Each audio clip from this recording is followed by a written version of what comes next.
ఈవీ9 national news కు స్వాగతం. ముందుగా హెడ్లైన్స్. సహనానికి మారు పేరు దలైలామా, పీఎం మోదీ. ఏపీ ప్రజలకు గుడ్ న్యూస్, కేవలం 100 రూపాయలతో భూముల రిజిస్ట్రేషన్.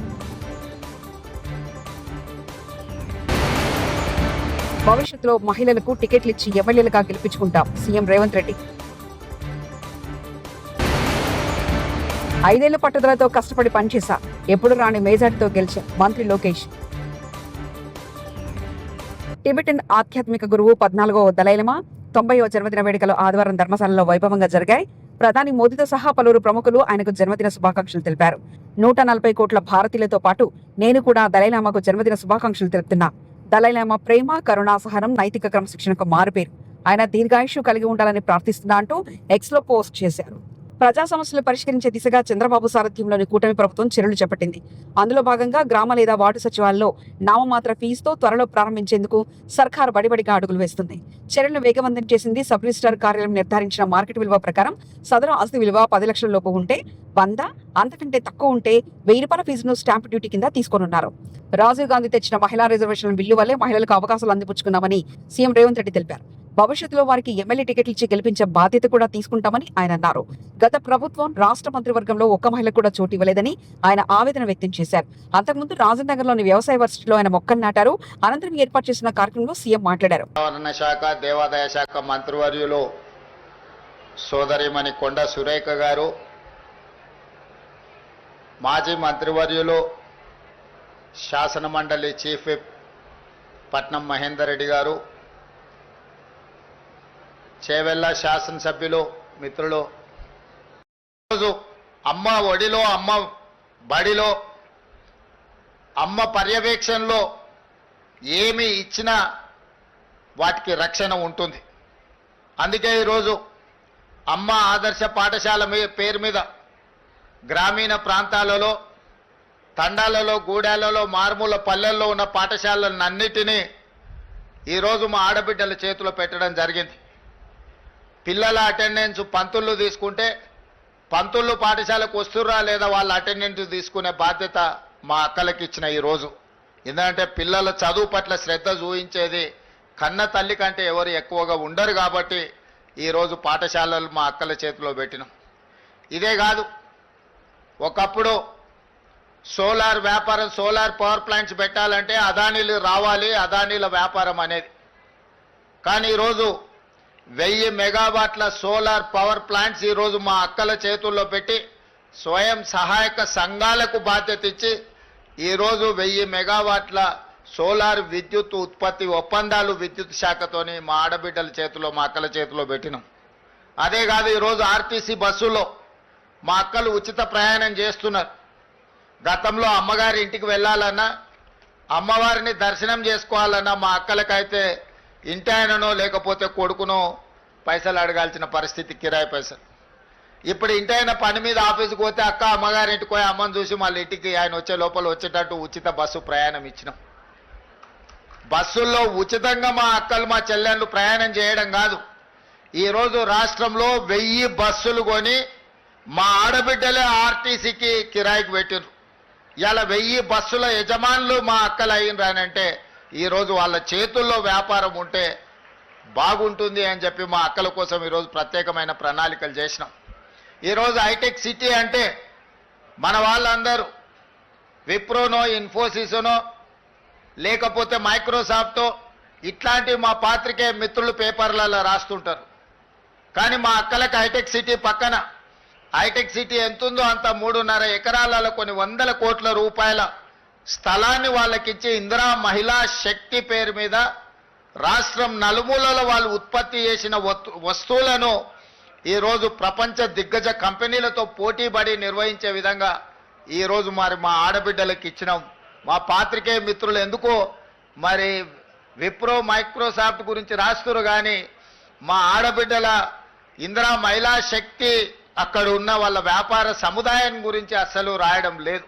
గత ఎన్నికల్లో పోటీ చేసినప్పుడు ఓడిపోయానని, కానీ 5 ఏళ్లు పట్టుదలతో కష్టపడి పనిచేశానని మంత్రి లోకేష్ తెలిపారు.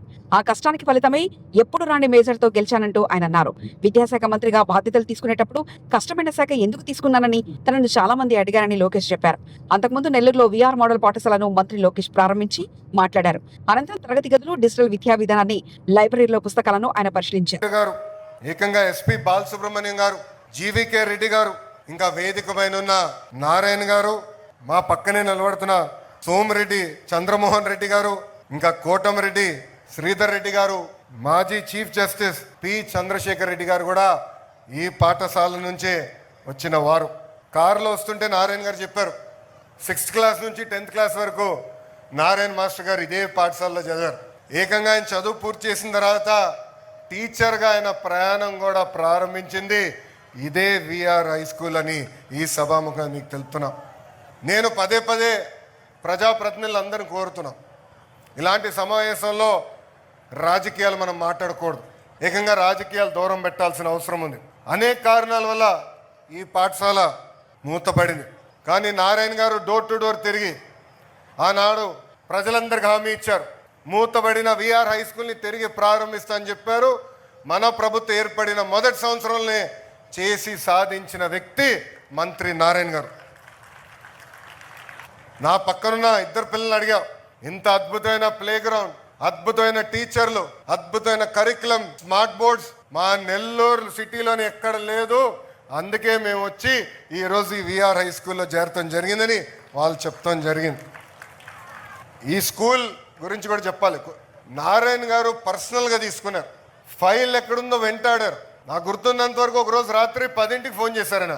ఫోన్ చేసి ఫైల్ ఇప్పుడే నీ లాగిన్కి వచ్చింది, తొందరగా క్లియర్ చేయవా అన్నారు. చేస్తాను సార్ ఫోన్ పెట్టా. అంటే పొద్దున్న చేద్దాం అనుకున్నా. మళ్ళీ 30 నిమిషాల తర్వాత నారాయణ మాస్టర్ గారు ఫోన్ చేసి ఇంకా ఫైల్ క్లియర్ చేయలేదు, ఇప్పుడే క్లియర్ చేయండి అని నన్ను వెంటాడిన వ్యక్తి మంత్రి నారాయణ గారు. ఇది పిల్లలకి తల్లిదండ్రులు ఎందుకు చెప్తున్నాం అంటే, ఒక పట్టుదల క్రమశిక్షణతో ఏమైనా సాధించాలనుకుంటే అది సాధించే శక్తి మనలో ఉంటుంది. మనం 2014 నుంచి 19 వరకు చూసాం. నారాయణ మాస్టర్ గారు పట్టణాన్ని అద్భుతంగా అభివృద్ధి చేశారు. అనేక సంక్షేమ కార్యక్రమాలు కూడా ఆనాడు ముందలు తీసుకెళ్లారు. ఇచ్చిన ప్రతి హామీ నిలబెట్టుకో లక్ష్యంతో ఈరోజు ఆయన పనిచేస్తున్నారు. అందుకే NCC అంటే నాగార్జున కన్స్ట్రక్షన్ కంపెనీని తీసుకొచ్చి ఏకంగా వాళ్ళ CSR ఫండ్స్ నుంచి దాదాపు 15 కోట్ల రూపాయలు ఈరోజు ఈ పాఠశాల అభివృద్ధి చేసేదానికి ఖర్చు పెడతాం కూడా జరిగింది. అంతేకాకుండా కమిట్మెంట్ చాలా అవసరం. ఏ పని చేసినా మంచి మనసుతో చేయాలి, ఒక పవిత్రమైన బాధ్యతగా తీసుకోవాలి. ఆ పవిత్రమైన బాధ్యత నారాయణ మాస్టర్ గారు తీసుకున్నారు. ఇది నేను ఎందుకు చెప్తున్నానంటే, ఆయన బిడ్డ శరణిని ఏకంగా ఇదే పాఠశాలకు పనిపెట్టి, కానీ ఇది ఒక మోడల్ స్కూల్. మీకు దేశభక్తి, దైవభక్తి ఉంటే సరిపోదు, భారత్ మాతాకు జై, జై జై శ్రీరామ్ అంటే సరిపోదు, సమాజ సేవండి అంటూ బీజేపీ ఎంపీ కొండా విశ్వేశ్వరరెడ్డి వ్యాఖ్యానించారు. ఉత్తగా భారత్ మాతాకి జై అంటే, ఉత్తగా జై శ్రీరామ్ అంటే మీరు విశ్వ హిందూ పరిషత్ ఉంది, సమాజ సేవ చేయండి. సమాజ సేవ చేస్తున్నట్టుంటే అక్కడ ఉండండి, గుండెల మనసుల రాముడు ఉండాలి, భారత్ మాత ఉండాలి. కానీ గుండెల మనసులాగా నుండి నేను ఏం చేయను, నాకు ఓన్లీ నాకు బూత్ అధ్యక్షుడు కావాలి, మండల అధ్యక్షుడు కావాలి, జనరల్ సెక్రటరీ కావాలి, జిల్లా అధ్యక్షుడు కావాలంటే ఇది పొలిటికల్ పార్టీ కాదే కాదు. క్షణికావేశంలో కాంగ్రెస్ పార్టీలో చేరి తప్పు చేశాం, మెదక్ ప్రజలు మమ్మల్ని క్షమించండి. గత 19 నెలలుగా మెదక్లో మార్పు పేరు మీద దోపిడీ మొదలైంది. కాంగ్రెస్ పార్టీలో కార్యకర్తలకు కనీసం ఆత్మగౌరవం లేకపోవడం కాకుండా అక్కడి నాయకులు, కార్యకర్తల కుటుంబ సభ్యులను కూడా దూషిస్తున్నారు. తెలంగాణ కేసీఆర్ చేతిలో ఉండడమే క్షేమమని భావించి బీఆర్ఎస్ పార్టీకి తిరిగి వచ్చామంటూ కాంగ్రెస్ పార్టీ కౌన్సిలర్ వ్యాఖ్యానించారు. ఇబ్బందుల వల్ల పార్టీని వీడిపోయి తప్పుదోవపోయినామనే ఒక భావనకు రావడం జరిగింది.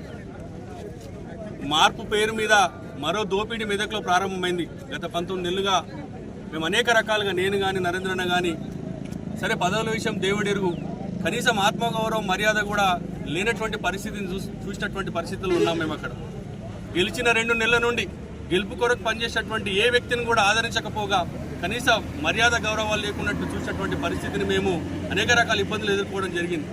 మరి ముమ్మాటికి మాకు అర్థమైన విషయం ఏంటంటే, ఈ తెలంగాణ రాష్ట్రంలో మరి అప్పుడే పుట్టిన చంటిబిడ్డ తల్లి దగ్గర ఉంటే ఎంత క్షేమంగా ఉంటుందో, ముమ్మాటికి తెలంగాణ కూడా కేసీఆర్ గారి చేతుల్లో ఉంటే అంతే క్షేమంగా ఉంటుందని ఒక భావనతోని మరోసారి మేము జరిగినటువంటి చేసినటువంటి పొరపాటును యావత్ మెదక్ ప్రజానికి మమ్మల్ని క్షమించాలని మనస్ఫూర్తిగా వారికి కోరుకుంటూ మరి ఈ రోజు మమ్మల్ని అందరినీ కూడా ఆహ్వానించడానికి మరి సొంతింటికి తిరిగి వచ్చిన సందర్భంలో టీఆర్ఎస్ పార్టీ కుటుంబ సభ్యులందరూ కూడా పేరు పేరున మరి శిరస్సు వంచి వారికి నమస్కారాలు తెలియజేస్తూ భవిష్యత్తులో మరి ఇక్కడ ఉన్నటువంటి టీఆర్ఎస్ పార్టీ క్యాడర్తో అందరం కూడా మెదక్ను పూర్వవైభవం దిశగా మా వంతు కృషి చేస్తామని తెలియజేస్తూ అక్కడ అనేక రకాల అవమానాలే కాకుండా కుటుంబ సభ్యులను సైతం కూడా వారు మరి చెప్పుకోలేనటువంటి భాషలో చెప్పుకోలేనటువంటి పదాల్లో మేము అందరం కూడా ఎదుర్కోవడం జరిగింది. కాబట్టి మెదక్ ప్రజలందరూ కూడా గమనిస్తూ ఉన్నారు.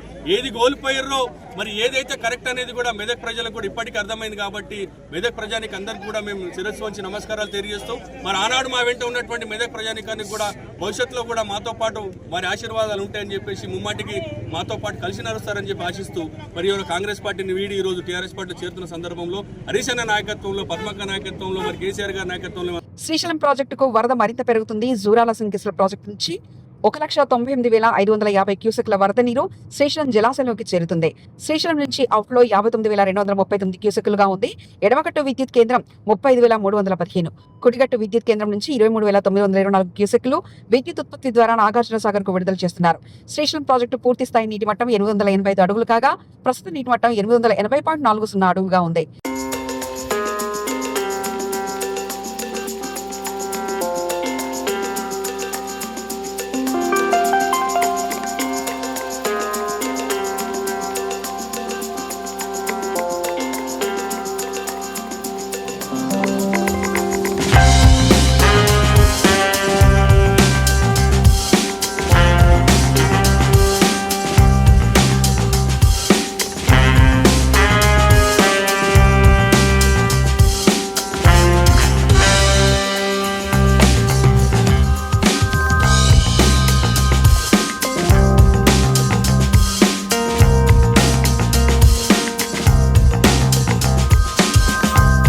ప్రజా సమస్యల సత్వర పరిష్కారం కోసం నిర్వహిస్తున్న ప్రజావాణి కార్యక్రమంలో వచ్చే ఫిర్యాదుల ప్రాధాన్యతనిస్తూ త్వరితగతిన పరిష్కరించాలంటూ జిల్లా కలెక్టర్ పి ప్రావీణ్య అధికారులను ఆదేశించారు.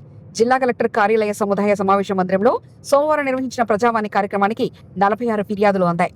జిల్లాలోని వివిధ ప్రాంతాల నుంచి వచ్చిన ఫిర్యాదుదారులు తమ సమస్యలను కలెక్టరేట్ తో పాటు అదనపు కలెక్టర్ చంద్రశేఖర్, మాధురి, డిఆర్ఓ పద్మజారాణిలకు విన్నవిస్తూ ఆర్జీలు సమర్పించారు.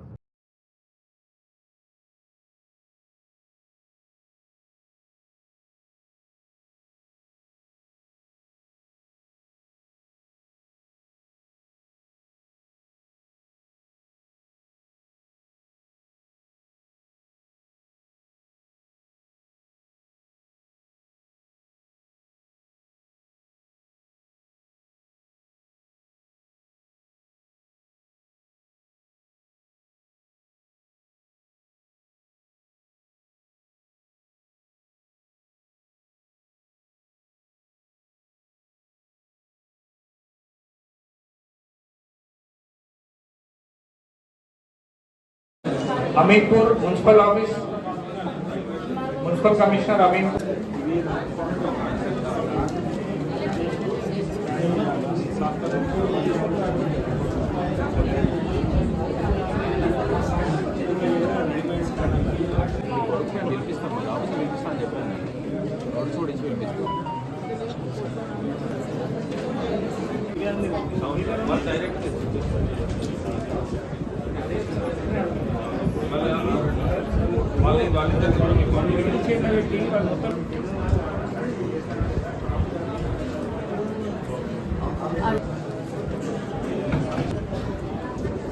ఈపీఆర్ సంగారెడ్డి ఈ రోడ్డు పాటోల్స్ ఫిల్అప్ చేయాలి వర్షాకాలం కదా డ్యామేజ్ ఉంది. అమీన్పూర్ కమిషనర్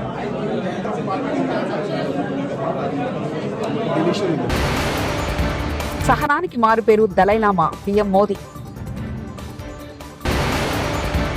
ఏపీ ప్రజలకు గుడ్ న్యూస్, కేవలం 100 రూపాయలతో భూముల రిజిస్ట్రేషన్.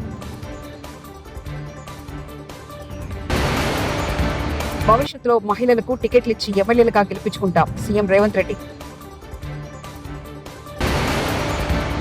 5 ఏళ్ల పట్టుదలతో కష్టపడి పనిచేశా, ఎప్పుడు రాని మెజార్టీతో గెలిచా మంత్రి లోకేష్. ఇవి బులెటిన్ విశేషాలు. చూస్తూనే ఉండండి EV9 నేషనల్ న్యూస్.